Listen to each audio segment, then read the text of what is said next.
Assalamualaikum warahmatullahi wabarakatuh.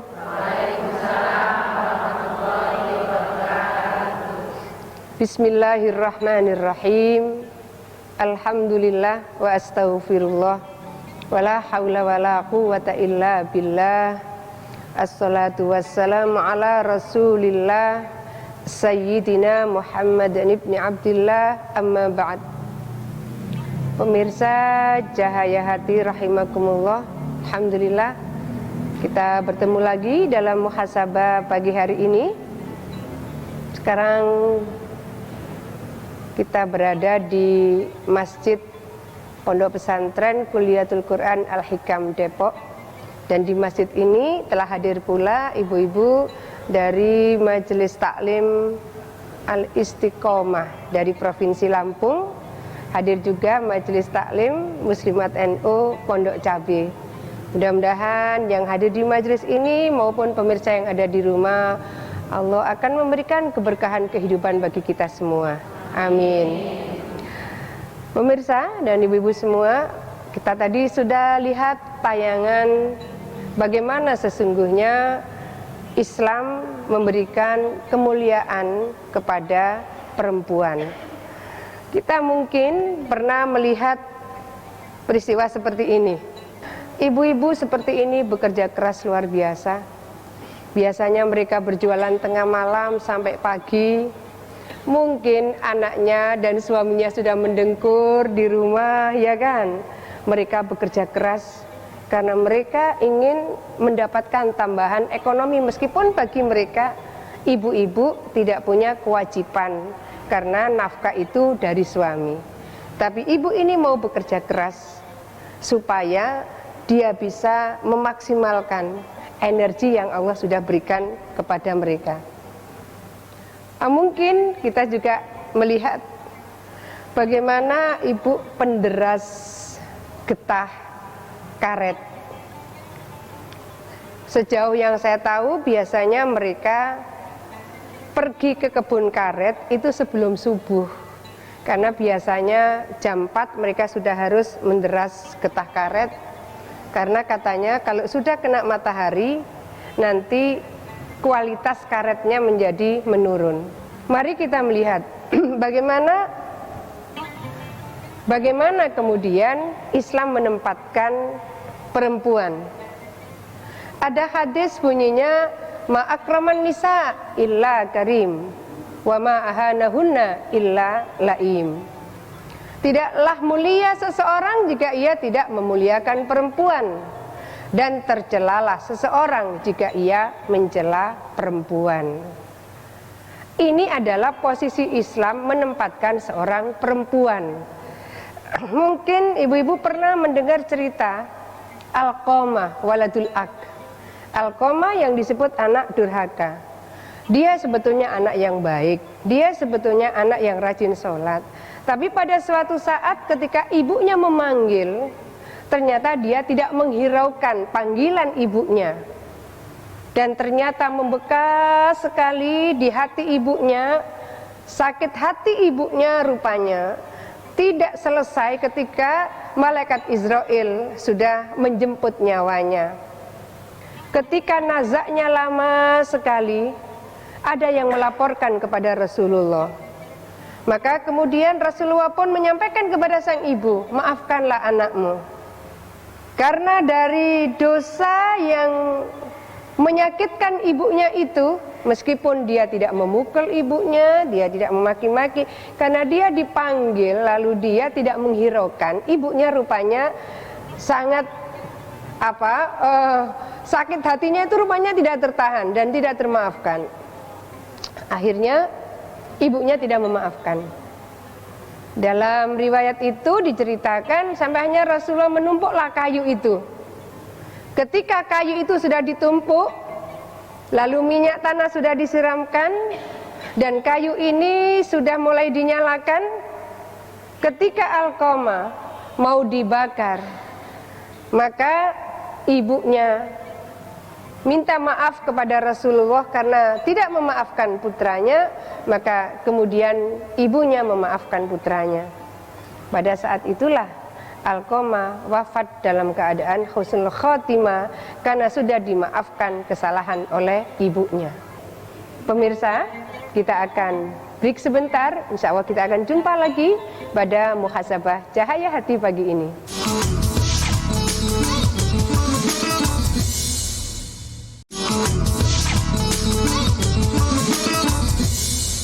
Pemirsa Cahaya Hati rahimakumullah, kita akan lanjutkan muhasabah kita pagi hari ini. Bagaimana sesungguhnya Islam memberikan kemuliaan pada seorang ibu. Kita ambil aturannya dulu ya Bu ya. Jangan nanti kita melihat, oh bagaimana kalau ibu ternyata menelantarkan anaknya, bagaimana kalau ibunya tidak bisa diteladani dan seterusnya. Tapi kita berangkat dulu dari hadis ini. Hadis ini antara lain kita mungkin sangat sering mendengarkan, ya Rasulullah, mana haqqun nas bihusni sahabati, qala ummuka, qala thumma man, qala ummuka, qala thumma man, qala ummuka, qala thumma man, qala abuka. Ketika Rasulullah ditanya siapa di dunia ini yang kita patut memberikan penghormatan utama, Nabi menjawab ibumu, sampai 3 kali baru bapakmu. Artinya apa? Ketika Rasulullah memberikan keutamaan penghormatan pada seorang ibu, jangan kemudian semena-mena ibu lalu menyampaikan, lihat nih, al jannatu tahta aqdamil ummahat, surgamu di bawah telapak kakiku, awas kalau tidak mau ngikuti perintahku misalnya. Tidak semua ibu memang memiliki kemuliaan-kemuliaan itu. Mungkin di antara ibu-ibu jamaah ada yang ingin menyampaikan sesuatu, silahkan. Assalamualaikum warahmatullahi wabarakatuh. Waalaikumsalam warahmatullahi wabarakatuh. Nama saya Elpiana Hamami dari Majelis Taklim Al-Istiqomah Lampung.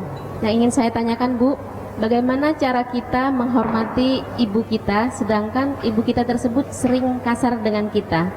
Dan yang kedua, bagaimana pandangan Islam tentang emansipasi wanita? Terima kasih Bu. Assalamualaikum warahmatullahi wabarakatuh. Waalaikumsalam warahmatullahi wabarakatuh.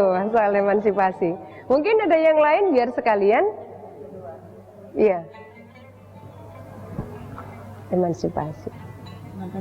Terima kasih. Assalamualaikum warahmatullahi wabarakatuh. Waalaikumsalam warahmatullahi wabarakatuh. Saya dari Majelis Taklim Al-Istiqomah Lampung. Pertanyaan saya langsung saja Ibu, bagaimana cara menyikapi kita sebagai orang tua apabila anak-anak kita dengan perkembangan teknologi yang sudah sangat pesat ini, bagaimana cara memproteksi anak-anak kita? Terima kasih. Wassalamualaikum warahmatullahi wabarakatuh. Waalaikumsalam warahmatullahi wabarakatuh. Mohon maaf, mungkin saya akan jawab yang nomor 2 dulu.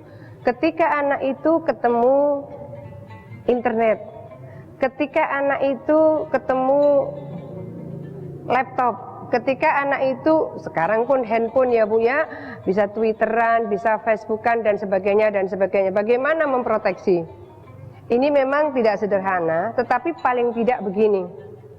Islam itu mengajak kepada seluruh pendidik ketika di sekolah, termasuk juga ketika di rumah, maka proses belajar mengajar di rumah kan juga bisa itu, proses belajar mengajar dilakukan di rumah.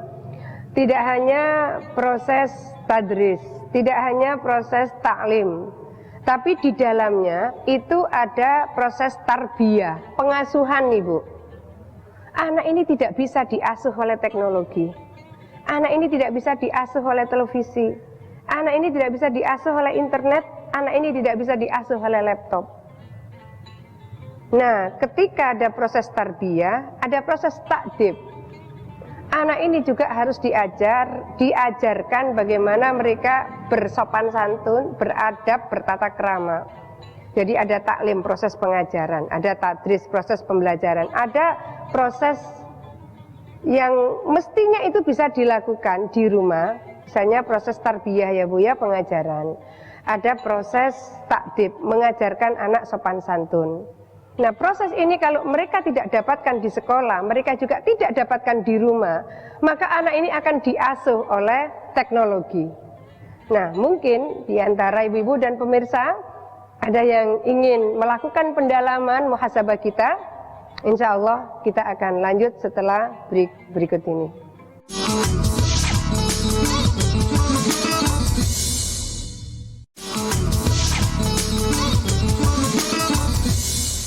Pemirsa Cahayati rahimakumullah, ibu-ibu dari Majelis Taklim Al-Istiqomah Lampung, dari Majelis Taklim Muslimat Pondok Cabe, saya ingin melanjutkan muhasabah kita tadi.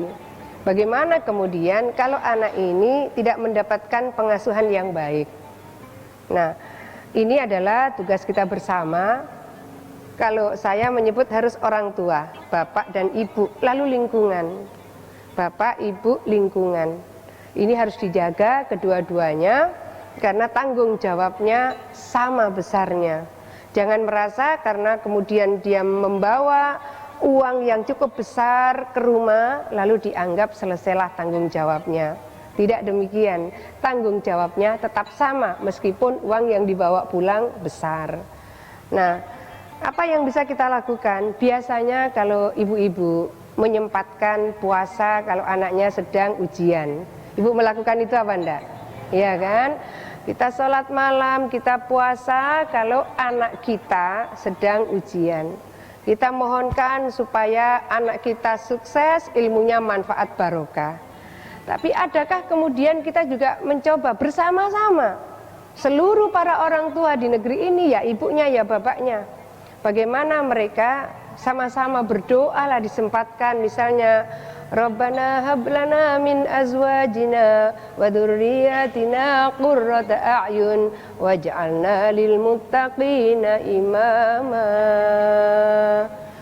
Kalau ini orang tua dua-dua mendoakan ketemu anaknya, kalau anaknya pintar, ceria, bangga enggak ibu?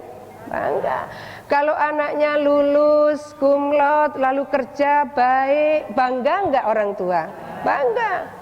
Ayolah didorong bersama doa ini. Enggak bisa hanya ibu, tapi ibu dan bapak. Lalu bagaimana kalau ibunya ini tukang marah? Ibunya ini suka mukul misalnya. Inilah pentingnya kerabat kita. Kalau anak mengingatkan orang tua ini suka nggak mau diingatkan anaknya, betul enggak? Nah, bisa nggak? Kalau masih ada neneknya, mungkin neneknya lah yang mengingatkan. Pokoknya harus ada orang yang dihormati yang mau mengingatkan. Karena apa? Kalau yang diajarkan, diperlihatkan, dipertontonkan kepada anaknya kekerasan, nanti anaknya juga akan cenderung menirukan hal yang sama. Jadi kalau misalnya sudah tua, lalu kemudian katakanlah sudah lansia, anak ini diminta menyiapkan makanan, lalu anak pun membentak karena dia sibuk. Kenapa? Karena dulu juga begitu, dia suka bentak misalnya. Nah, kita berharap bahwa kita memberikan contoh yang baik, anak-anak juga akan menirukan yang baik. Bagaimana dengan emansipasi? Islam itu sebetulnya mengajarkan kepada kita bahwa kita pada posisi setara. Jadi ada ayat begini, man amila salihan min dzakarin aw untha wa huwa mu'minun falayughniyannahu hayatan thayyibah wa la najziyannahum ajrahum bi ahsani ma kanu ya'malun. Pokoknya siapa saja yang beriman, mau laki mau perempuan, dia berbuat baik, Allah akan memberikan pahala yang setara. Jadi nggak bisa kalau puasa Senin Kemis perempuan dan laki-laki pahalanya lebih banyak, perempuan tidak sama. Allah akan memberikan pahala derajat yang sama dari pekerjaan yang dilakukan, peribadatan yang dilakukan oleh laki-laki dan perempuan. Bahwa kemudian kita melihat di tengah-tengah masyarakat masih ada yang menempatkan perempuan di bawah laki-laki. Ini persoalan kita, sosial masyarakat kita, sosial budaya kita. Sesungguhnya bukanlah persoalan agama, karena agama sesungguhnya tidak mengajarkan seperti itu. Oleh karena itu mungkin bagus kita ingat bagaimana ketika Haji Wada Rasulullah mengingatkan kepada seluruh umatnya, lindungi perempuan, ini adalah amanah Allah. Ini sudah dihalalkan dengan menyebut nama Allah. Artinya perempuan itu halal ketika dalam proses pernikahan yang sah. Nah, ada penyair dari Mesir menyebut ibu adalah sekolah atau madrasah. Apabila ibu ini menyiapkan anak-anak dengan baik, maka sesungguhnya ibu-ibu bisa menyiapkan generasi yang punya karakter yang unggul. Maka menjadi perempuan bisa terlahir perempuan, tapi menjadi ibu itu tidak mudah. Ibu, insya Allah muhasabah kita kali ini akan kita tutup sampai di sini, dan kita bersama-sama munajatkan hati kita, pikiran kita kepada Allah. Kita berdoa dulu ya Bu ya. Ya Allah, kami mohon kepadamu, mudah-mudahan Engkau anugerahkan kepada kami ibu-ibu yang solihah. Ya Allah, kami mohon kepadamu, mudah-mudahan Engkau anugerahkan kepada kami putra-putri yang soleh solihah. Bismillahirrahmanirrahim. Alhamdulillahirabbil alamin. Allahumma ya Allah ya qadiyal hajat. Ya Allah ya rafi'ad darajat.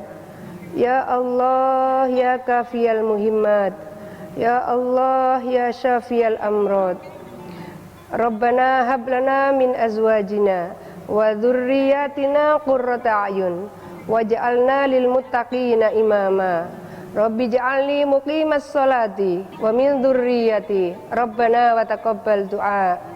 Ya Allah, berikan kami keluarga yang membahagiakan, memberikan keteduhan, dan mengantarkan keluarga kami, keluarga fid-dini wad dunya wal akhirah, keselamatan fid-dini wad dunya wal akhirah, kemuliaan fid-dini wad dunya wal akhirah. Amin. Wassallallahu ala sayyidina Muhammad wa ala alihi wa sahbihi wasallam. Walhamdulillahi rabbil alamin. Pemirsa Cahayati rahimakumullah, mudah-mudahan muhasabah kita pada pagi hari ini akan bermanfaat, mendapat ridho dan barokah Allah. Amin. Ibu-ibu semua, terima kasih. Wallahul muwaffiq ila aqwamit thoriq. Wassalamualaikum warahmatullahi wabarakatuh.